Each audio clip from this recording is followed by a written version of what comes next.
दोस्तों स्वागत है एक बार फिर से आपके अपने यूट्यूब चैनल में। दोस्तों बात करेंगे 69,000 शिक्षक भर्ती में आरक्षण मामले की सुनवाई को लेकर। तो जैसा कि आप जानते हैं कि समर वेकेशन समाप्त हो चुकी है और अब कोर्ट खुल रही है। तो जो रोस्टर होता है कोर्ट की सुनवाई का वो जारी हो गया है और रोस्टर के अनुसार देखेंगे कि क्या बेंच जो सुनवाई कर रही थी क्या वो बदल गई है और भी बहुत कुछ। तो बने रहिए वीडियो में अंत तक मेरे साथ बिना वीडियो को स्किप किए हुए। और यह दोस्तों पहली बार इस चैनल से जुड़ रहे हैं और आगे भी चाहते हैं कि इस चैनल के माध्यम से लगातार महत्वपूर्ण ऑथेंटिक सूचनाएं आपको बिना रुकावट मिलती रहें, तो चैनल को सब्सक्राइब अवश्य कर लें ताकि मेरे वीडियो का नोटिफिकेशन आप तक बिना रुकावट पहुंचते रहें। तो दोस्तों ये है सुप्रीम कोर्ट का रोस्टर जो जारी हो गया है और इसमें अगर हम बात करें तो जस्टिस जो चीफ जस्टिस हैं उनसे शुरुआत होती है।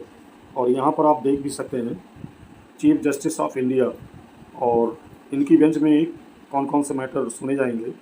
तो जितने महत्वपूर्ण मैटर हैं और कॉन्स्टिट्यूशनल मैटर, साथ ही साथ आपको बता दें कि इन्हीं के बेंच में सिविल लॉ भी है, यानी जो सिविल अपील है, यानी सर्विस मैटर भी शामिल है और क्रिमिनल लॉ समेत कई मामले हैं महत्वपूर्ण जो चीफ जस्टिस साहब की बेंच में सुने जाएंगे। और उसके बाद फिर नंबर आता है जस्टिस चीफ जस्टिस का ही है। तो यहाँ देख सकते हैं बी आर गवई जी और कंटेम्प्ट ऑफ कोर्ट भी और सिविल लॉ, जैसा कि मैंने बताया इनकी कोर्ट में ये सुना जाएगा। और बहुत सारे मैटर्स हैं जो चीफ जस्टिस महोदय अपनी बेंच में सुनेंगे। फिर अगले जज हैं जस्टिस जे बी पादरीवाला और ये बैंकिंग, सिविल लॉ, बहुत सारे महत्वपूर्ण मैटर हैं जो इनकी बेंच में सुने जाएंगे, जिसमें डायरेक्ट टैक्सेशन है और कंपटीशन लॉज मैटर्स हैं, इनडायरेक्ट टैक्सेशन है। और उसी क्रम में अगर हम आगे देखें तो जस्टिस दीपांकर दत्ता जी आते हैं और आप जानते हैं कि आरक्षण मामले की सुनवाई है वो दत्ता जी की बेंच में ही है। तो देख लेते हैं कि रोस्टर के अनुसार दत्ता जी की बेंच में क्या क्या चीज़ें सुनी जाएंगी।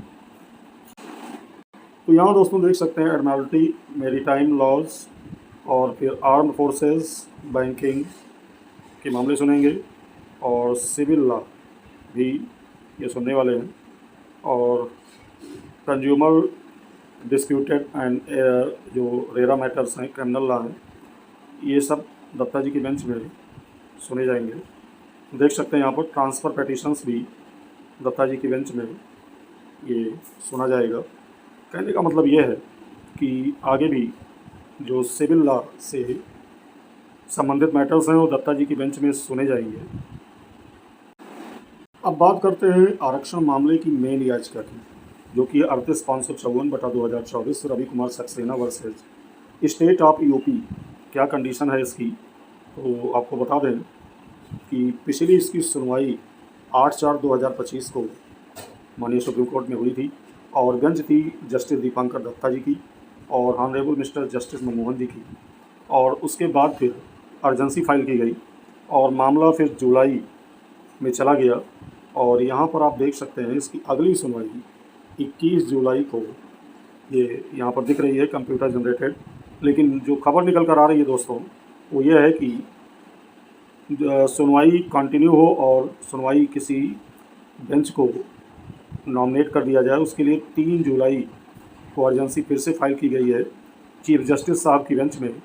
तो 3 जुलाई का दिन महत्वपूर्ण होने वाला है और इसमें जो प्रमुख पैरवीकार हैं उनकी तरफ से अर्जेंसी फाइल की गई है। अब देखने वाली बात यह है कि चीफ जस्टिस साहब दत्ता जी की बेंच में ही इस मामले को रेफ़र करते हैं सुनवाई के लिए या किसी अन्य बेंच में ये मामला जाता है, ये सुनवाई के बाद ही पता चलेगा। फ़िलहाल करंट टाइम में ये मैटर जस्टिस दत्ता जी की बेंच में ही ये शो कर रहा है और यह भी चीफ जस्टिस साहब इसी बेंच को नॉमिनेट करेंगे, जिसकी ज़्यादा संभावना है क्योंकि ये लगातार दत्ता जी देख रहे हैं। तो निश्चित रूप से यही बेंच इसको लगातार सुनकर निस्तारित करेगी। तो जो भी होगा आपको इस चैनल के माध्यम से लगातार सूचित किया जाता रहेगा। बने रहिए चैनल के साथ लेटेस्ट अपडेट के लिए। बहुत बहुत धन्यवाद।